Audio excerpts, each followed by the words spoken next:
Hey, good morning, good afternoon, or whenever you're watching this. I'll be delivering today's lecture, so if you have any questions, please feel free to get in touch with me directly.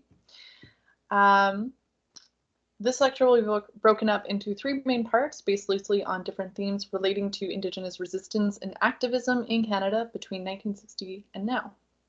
Before we dive in, we're just going to go through a bit of terminology.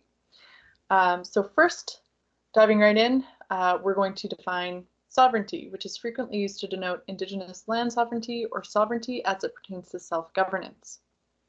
Land sovereignty refers to Indigenous title and to their homelands and the right to control, use, and occupy their land.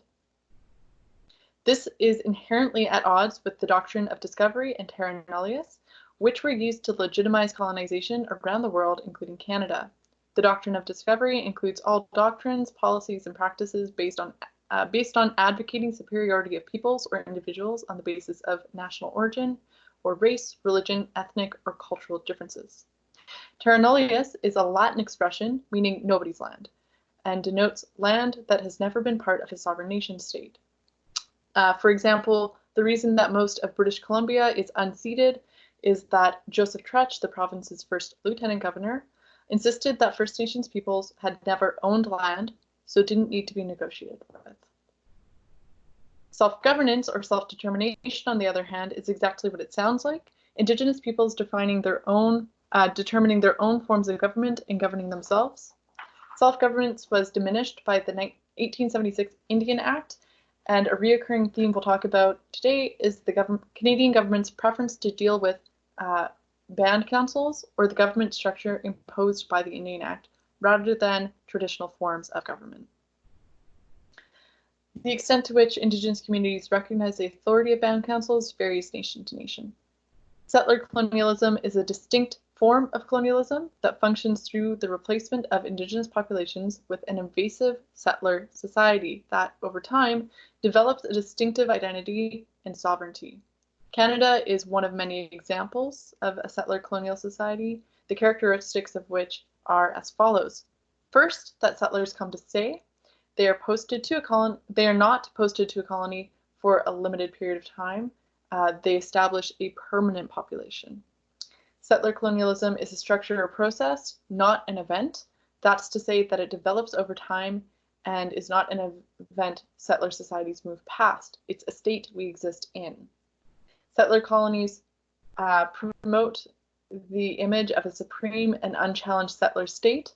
In Canada, this means that our government has and does understand First Nations as under the authority of the Canadian government, not as distinct entities, which is related to the next term, which is nation-to-nation relations, which is a concept related to Indigenous self-governance and usually comes up in the context of Indigenous peoples asking the Canadian government to negotiate or treat with Indigenous governments as sovereign nations.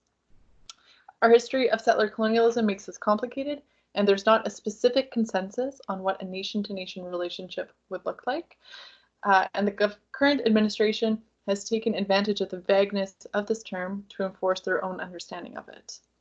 But the main tenets are that a nation-to-nation relationship respects, and I'm drawing from a 2017 report linked to below, Indigenous self-governance founded in self-determination, legal capacity and access to resources, the recognition of inherent Aboriginal or treaty rights, as well as the ability to exercise and implement those rights and responsibilities, treaty renewal and treaty implementation, fiscal arrangement and resource revenue sharing, the closing of social and economic gaps faced by Indigenous peoples.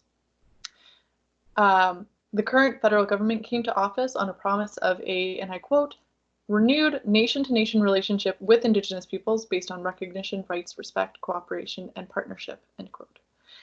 We'll consider how the Trudeau government has interpreted this promise in our final video concerning land title and Wet'suwet'en. Lastly, I want to take a moment to distinguish terminology about Indigenous peoples. The group Indigenous refers to Métis, Inuit, and First Nations groups, both status and non-status. Aboriginal came to popular use after it was defined in 1982 in the Constitution and refers to First Nations, Métis, and Inuit people. The term Indigenous is now typically preferred.